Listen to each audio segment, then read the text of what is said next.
दिल्ली में आज मेरे साथ हैं बेफल एकेडमी के एमडी अलका गुप्ता जी और इनसे जानेंगे कि बेफल वर्क प्रोसेस के तौर पर कैसा चल रहा है और किन किन लोगों को इनसे फ़ायदा हो रहा है। जी मैम, आपका स्वागत है हमारे इस प्रोग्राम में और आप बेफल के बारे में आप बताइए।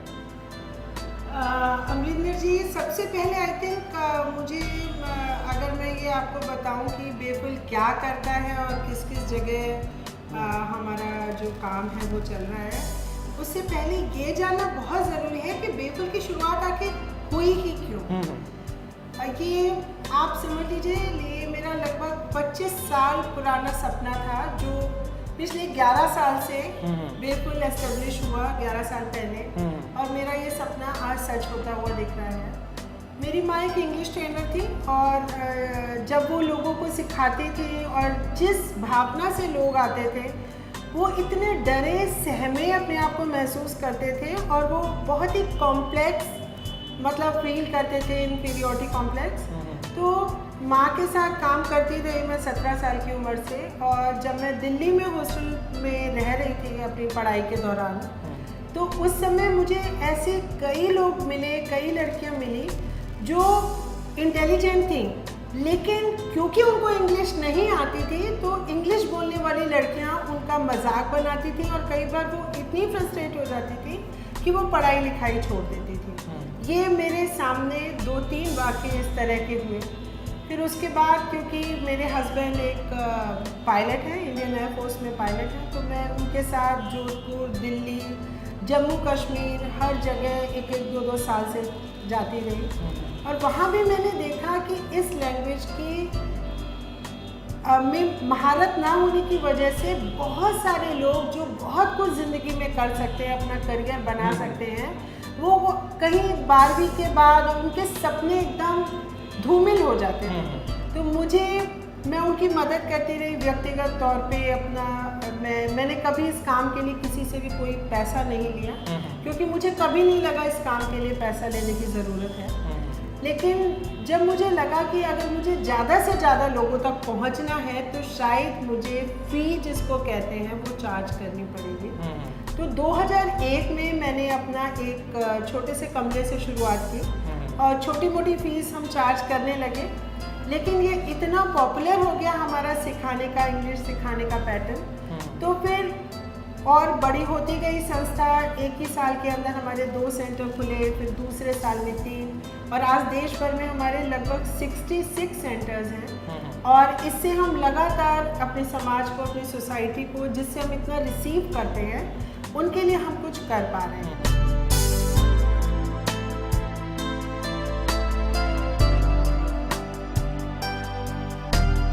ये पूछना चाहूँगा मैं कि आपका जो पैटर्न है, इंग्लिश सिखाने का जो पैटर्न है, उसको आप आसान करते हो, जहाँ जो लोग आपके पास सीखने के लिए आते हैं उनके माइंड को आप ऐसा कर देते हो कि उनको इंग्लिश जो है आसान लगे? देखिए अमरिंदर जी, आपने शायद हमारे कुछ ट्रेड सीक्रेट्स निकालने का ये सवाल है, लेकिन फिर भी क्योंकि मेरा उद्देश्य बिजनेस से ज़्यादा सोशल सर्विस है, इसलिए मैं इसका जवाब ज़रूर देना चाहूँगी, ताकि जो भी ऑडियंस है जो इस प्रोग्राम को देख रही है उसका भी फ़ायदा हो सके और वो भी अपने तौर पे इंग्लिश सीख सके अगर उनके आसपास कोई बेफल सेंटर नहीं है तो। देखिए, ये एक लैंग्वेज है और कोई भी लैंग्वेज हमेशा ही लिसनिंग से शुरू होती है, और 4 स्किल्स हैं: listening, speaking, reading and writing. हम जब अपनी मातृभाषा सीखते हैं तो हम उसमें पहले सुनते हैं और फिर उसको हम सिचुएशन से सेंटेंस, वर्ड, वोकैबुलरी बिल्डअप करते हैं और फिर हम उसी को रिपीट करते हैं, यानी इमिटेशन। तो लिसनिंग और स्पीकिंग अलग अलग नहीं है। अगर आपकी लिसनिंग नहीं है किसी चीज़ की, उसकी स्पीकिंग की मुश्किल होनी है। और इंग्लिश क्योंकि फॉरेन लैंग्वेज है, इसमें ये बहुत ज़रूरी है कि पहले हम उनके कानों को ये आदत डालें कि वो सुन सकें। जब वो सुनेंगे और समझेंगे तो वो कभी ना कभी, जब भी उन्हें ज़रूरत पड़ेगी उस वोकैबुलरी की, उस सेंटेंस की, वो उनके मुंह से ऑटोमेटिकली निकल ही पड़ेगा। तो इसमें कोई शक नहीं है। तो सबसे पहले हम ये देखते हैं कि उसकी इफेक्टिव लिसनिंग बिल्डअप हो सके। एक बार जब उसको, ये हम काम करते हैं ऑडियो विजुअल के ज़रिए करते हैं ताकि वो इंग्लिश को सुने ज़्यादा से ज़्यादा और समझे, और फिर हम ये जानते हैं कि उसने क्या वोकैबुलरी पिकअप की। क्योंकि लैंग्वेज का एक रूल है कि अगर आपने 30 बार कोई भी वर्ड या वोकैबुलरी सुन ली या बोल ली तो वो आपके सिस्टम का हिस्सा बन जाती है। फिर उसको यूज़ करने के लिए आपको दिमाग का इस्तेमाल नहीं करना पड़ता, वो ऑटोमेटिकली बाहर आता है।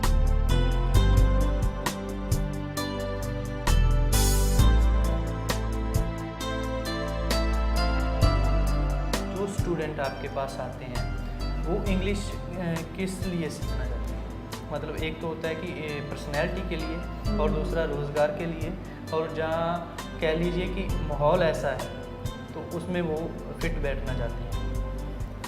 वेरी इंटरेस्टिंग अमरिंदर, मैं ये बोलूँगी कि इंग्लिश हम क्यों सीखना चाहते हैं, ये तो आप समझिए जैसे आप दाल चावल सब्जी रोटी आपको रोज़ के लिए ज़रूरत है, उसी तरह से आजकल आपको इंग्लिश की ज़रूरत है। क्योंकि इंग्लिश के ना होने से आप बहुत चीज़ें ज़िंदगी में खो रहे हैं।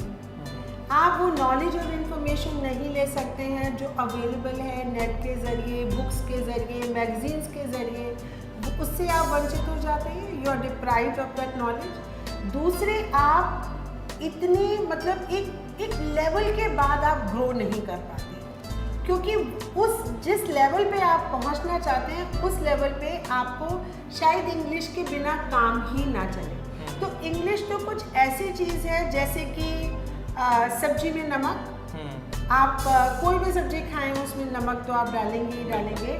आप किसी भी प्रोफेशन में हो, हमारे यहाँ आपको ये जान के बहुत हैरानी होगी कि रिक्शे वाले तक इंग्लिश सीखने के लिए आते हैं, और हमारे यहाँ IAS ऑफिसर्स की वाइफ्स आती हैं, हमारे यहाँ बहुत सीनियर ऑफिशियल्स की वाइफ्स आती हैं, और कई बार वो आइडेंटिटी डिस्क्लोज नहीं करना चाहती हैं, और वो आपको पता ही है ऑब्वियस रीज़न के लिए कि उनके हस्बैंड के लिए शायद ये अच्छा ना हो कि उनकी वाइफ सीख रही है। तो उनके लिए हमने कस्टमाइज सॉल्यूशन दिया है। उनकी 1-to-1 क्लासेस होती है ऐसे लोगों की, और जो लोग हमारे सेंटर्स पे नहीं आ पाते हैं, और बहुत सारे कॉर्पोरेट्स हैं, बहुत सारे जैसे BSES है, NTPC है, क्वांटिटेक है, और दिल्ली मेट्रो है। दिल्ली मेट्रो की हमने स्पोकन इंग्लिश की थी जिसकी चर्चा इंटरनेशनल लेवल पे भी हुई।